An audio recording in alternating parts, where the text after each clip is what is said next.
The rain spilled from the charcoal sky in merciless sheets, battering the city streets as if the heavens themselves were furious. Marcus Reed, a man whose every step seemed cushioned by wealth, leaned back in the leather seat of his silver luxury sedan while muttering that he'd never seen traffic this bad. He had spent his life avoiding discomfort, buying his way out of it, building walls against it. But tonight something gnawed at him. Or rather, someone, because there she was again, through the water streaking his windshield. The girl. Every day for nearly 3 years, she had stood outside his office tower, dark curls soaked with rain, shoes barely held together, hands clutching a paper cup like it was her only weapon against starvation. She could not have been more than 9. Her wide brown eyes told a story she never dared speak. Hunger deeper than the stomach could hold, hunger that lived in her bones. Her voice, however, was always the same, soft but steady.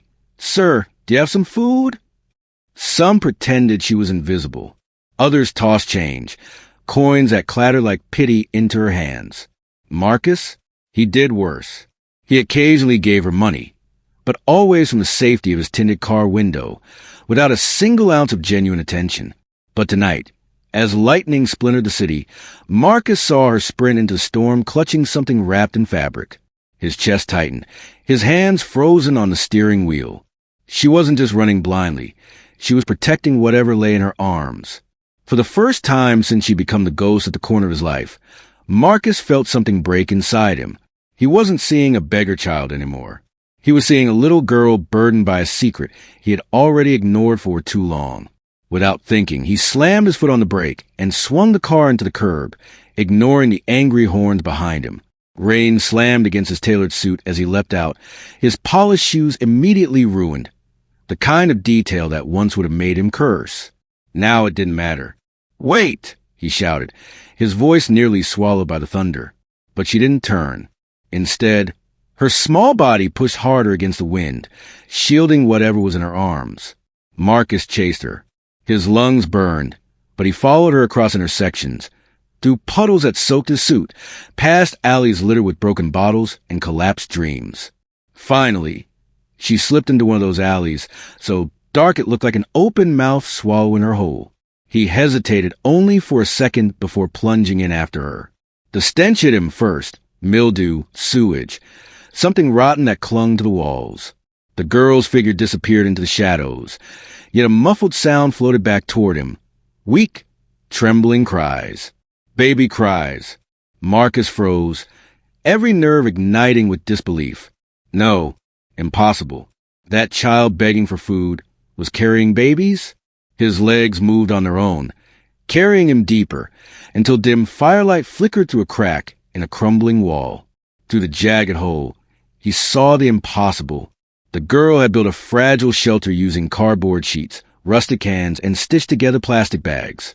In its center, 2 infants writhed, barely alive, their tiny cries breaking through the night as she huddled over them. She cradled an old plastic bottle filled with cloudy water, carefully trying to drip nourishment between their lips. With a tenderness far older than her years, she whispered, "It's okay, my little ones. Mama's here. You'll be fine tomorrow." Mama. The words sliced Marcus open. His heart stumbled as he realized the truth. This child, this girl no taller than his desk chair, was playing the role of a mother. She was starving, her lips cracked, her small hands trembling, yet she refused to drink a single drop of that water. Every part of her was fighting to protect the 2 fragile lives clinging to her. Marcus's mind spun. For 3 years he had tossed coins to her, thinking he was doing his part. For 3 years she had carried this burden, and he never once asked what her life was beyond that corner. Now here she was, shielding 2 lives from the storm while his million sat idle, buying him houses he never visited, cars he never drove, luxuries that meant nothing. The girl finally sensed his presence. Slowly she turned, her eyes meeting his through the crack in the wall. There was no shock in her face. Instead, there was a sadness so deep it looked ancient, a sadness that said she had seen the world at its worst and no longer expected better. "Did you come to take us away?" she asked. Her voice was calm, resolved, the way a soldier might accept fate. Marcus's throat locked. I just want to help," he managed, Her gaze lingered on him, unflinching. Then she lowered her arms slightly, revealing the fragile bundles fully. This is faith. This is mercy. I found them in a trash bin last week. Someone left them there like they were nothing. But they're not nothing. They're mine now. Marcus staggered, his chest collapsing inward. Babies. 2 human lives, abandoned like refuse, rescued not by social workers or hospitals, but by a homeless girl no older than 9. And he, a man with resources beyond imagination, had been blind, choosing comfortable ignorance over uncomfortable truth. Lightning illuminated the scar on her forearm. His eyes caught it. A brand burned deep into her skin, letters he knew all too well. His company's initials. His empire symbol. For years, Marcus had ignored rumors about certain projects, brushed off whispers about cruel practices carried out by his business partner, Leonard Vance. Profits always washed away suspicion. And now here it was, proof, branded into the flesh of a child. Disgust welled up. His own empire had treated children as property. His fortune was stained with scars like hers. This wasn't just about one hungry girl. This was about every shadow he had refused to shine a light on. The girl must have seen realization spread across his face. You know what this mark means, she said. Not a question, but an accusation. He said it means I belong to them. Belong like a thing. Like I could be taken back any time. Her arms tightened around the babies. Cloak of protection pulled tighter. So, tell me, did you come here to take me back? Marcus shook his head, so fast he could barely breathe. For the first time in 52 years of life, words deserted him. Wealth had always made him powerful, always given him something to say. But now, in this damned shelter built by cardboard and courage, a barefoot girl held more truth in her silence than he had ever spoken with millions. Tears stung his eyes as he whispered, No, I just want to help. The girl studied him, searching his soul through his cracking expression. After long seconds, she gave a sad smile, too wise for her age. People always want to help when it's already too late. She turned back to rock the infants, the firelight bouncing off her fragile frame. Marcus remained frozen, torn open by guilt, shame, and awe. For the first time, wealth provided him nothing. No lawyer, no car, no ivory mansion could erase the truth before him. That his indifference had birthed this moment. And somewhere deeper in the alley, unseen eyes watched through the storm. Eyes that belonged to men who weren't interested in charity or redemption. Men who moved quietly, speaking low into a phone. Boss, we've found the girl. She isn't alone. The hunt, it seemed, was just beginning. Rain lashed harder against the city as Marcus stood trembling at the jagged wall. Breath shallow, heart struggling to keep pace with what his eyes could no longer deny. The girl's scar was a symbol of cruelty, identical to the company brand he had paraded across glass towers and glossy reports.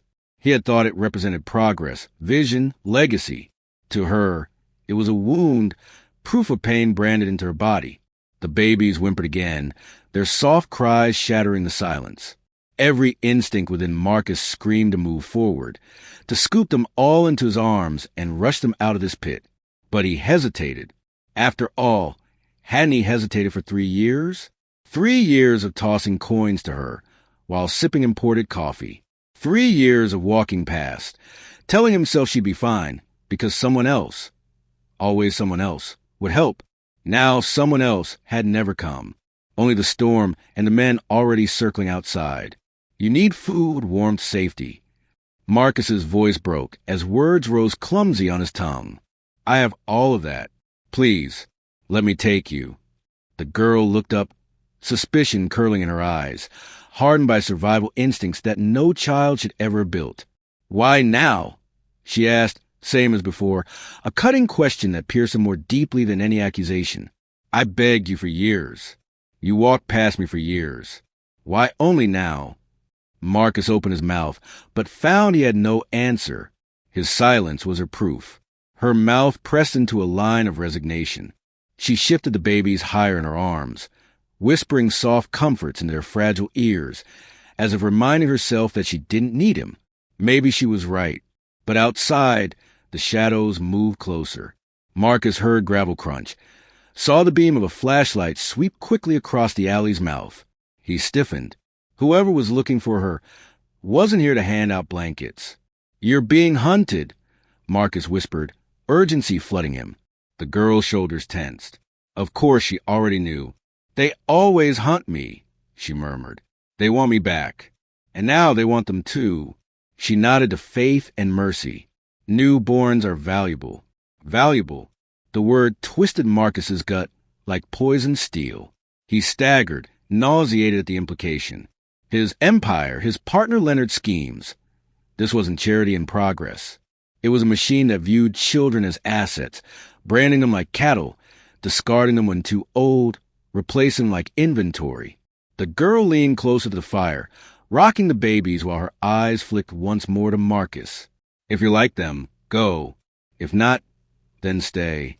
But know this, they'll come tonight." His instinct was to run. Run back to the Mercedes, back to his fortress of gated properties.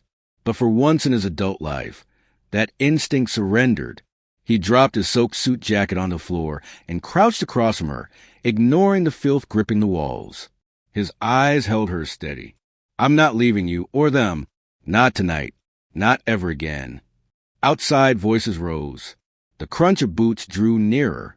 A beam of light cut across the wall, pausing the jagged opening before sliding away. Marcus's stomach lurched. They were at the threshold. The girl pressed Faith tighter against her chest, whispering into the newborn's ear until the child quieted. Then she lifted her free hand and pulled from beneath a box of thin, battered phone. Its surface was cracked but operational. "I know everything about them," she said quickly. "I saved their files. Names, places, money trails. All the proof. My mother taught me how, before they killed her." Marcus blinked, dumbstruck. "You've been keeping it safe?" She nodded. "It's in a digital lock. I enter a code every 2 days. If I don't, everything goes to journalists, police. That's why I'm still alive. They know killing me would destroy them, but they'll never stop chasing." Boots scuffled again, closer this time. A shadow stretched long across the wall. Marcus's hands shook. He had spent his life thinking power meant stock portfolios, shares, sleek cars parked in rows. Yet here before him, a child not even 10 wielded more power than he ever had. She carried proof that could burn an empire to ash. His lips quivered as he spoke.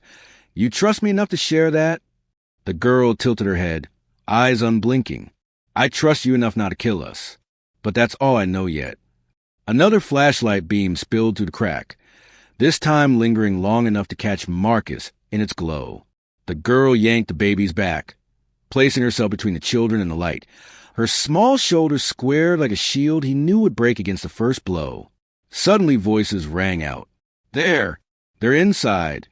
A cold sweat ran down Marcus's back. There wasn't time for speeches. He grabbed a rusting pipe by the shelter's side and yanked, metal scraping against concrete. He had never lifted anything heavier than a golf club in his life, but adrenaline surged hot in his veins. He positioned himself at the entrance, breathing in shallow bursts as shadows drew close. One man pushed through first. Marcus swung instinctively, the pipe crashing into the figure's arm. A cry of pain exploded in the night, followed by an eruption of shouts.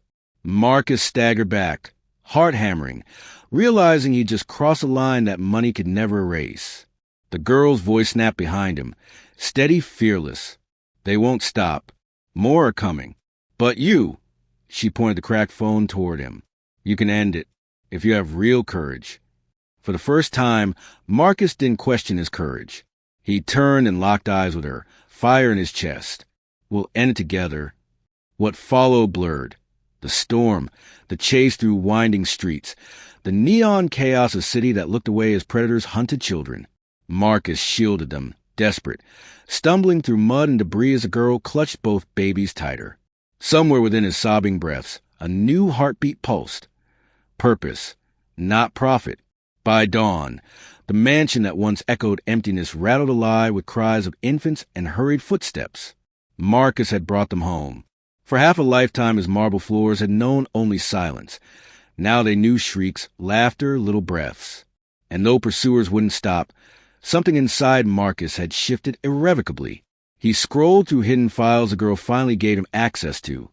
Photos of other children, budgets covered in lies, accounts linked to Leonard's shadow empire. The evidence was undeniable. The girl perched on the couch, rocking Faith while Mercy stirred softly against her lap.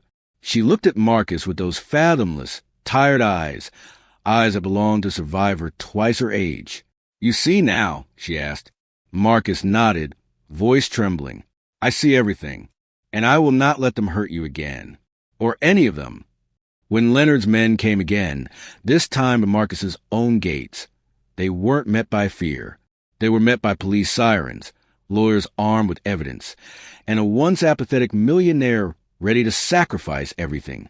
Marcus stood in the storm-lighted foyer as Leonard's empire collapsed, burned not by shareholders or competitors, but by the truth a child carried and the decision of one guilty man to finally act right.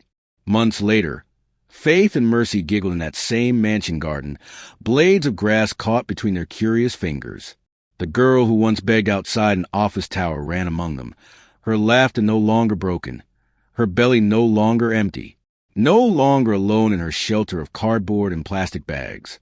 But in a home alive with color, noise, and something Marcus had never quite managed to buy, family that he often asked himself the same question she had asked that first night.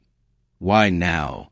Why did he wait until one lightning strike, one chase into darkness, before he opened his eyes? He never had an answer, but he knew this. The rain that had once shown him emptiness had also given him everything. And when she looked at him with a smile stretching softer, brighter than the wealth he'd ever counted, he realized he was no longer speechless. He finally had something worth saying. "You are safe now," Marcus whispered, his voice steady, his eyes unflinching. "All of you, forever."